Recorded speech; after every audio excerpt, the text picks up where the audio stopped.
I'd like to tell you a story about death and architecture.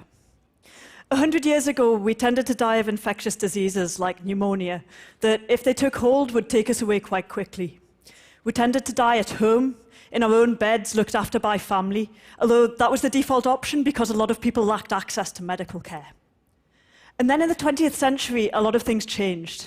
We developed new medicines like penicillin so we could treat those infectious diseases. New medical technologies like X-ray machines were invented, and because they were so big and expensive, we needed large centralized buildings to keep them in, and they became our modern hospitals.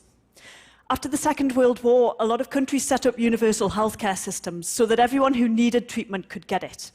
The result was that lifespans extended from about 45 at the start of the century to almost double that today. The 20th century was this time of huge optimism about what science could offer. But with all of the focus on life, death was forgotten, even as our approach to death changed dramatically. Now, I'm an architect, and for the past year and a half, I've been looking at these changes and at what they mean for architecture related to death and dying. We now tend to die of cancer and heart disease, and what that means is that many of us will have a long period of chronic illness at the end of our lives. During that period, we're likely to spend a lot of time in hospitals and hospices and care homes.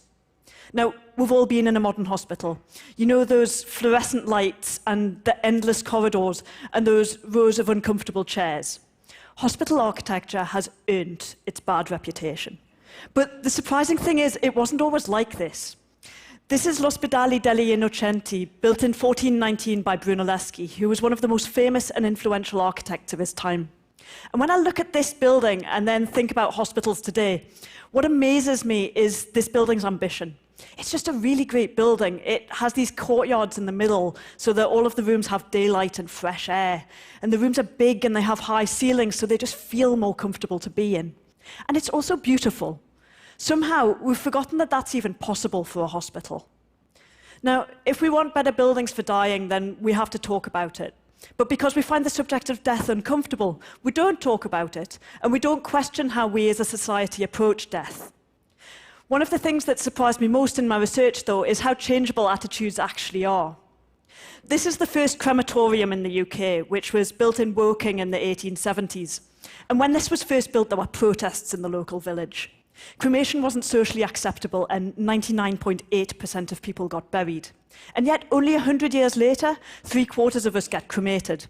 People are actually really open to changing things if they're given the chance to talk about them. So this conversation about death and architecture was what I wanted to start when I did my first exhibition on it in Venice in June, which was called Death in Venice. And it was designed to be quite playful so that people would literally engage with it. This is one of our exhibits, which is an interactive map of London that shows just how much of the real estate in the city is given over to death and dying. And as you wave your hand across the map, the name of that piece of real estate, the building or cemetery, is revealed.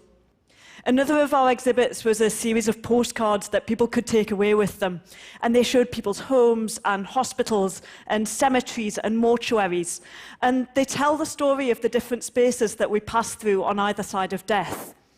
We wanted to show that where we die is a key part of how we die. Now, the strangest thing was the way that visitors reacted to the exhibition, especially the audio-visual works. We had people dancing and running and jumping as they tried to activate the exhibits in different ways. And at a certain point, they would kind of stop and remember that they were in an exhibition about death and that maybe that's not how you're supposed to act.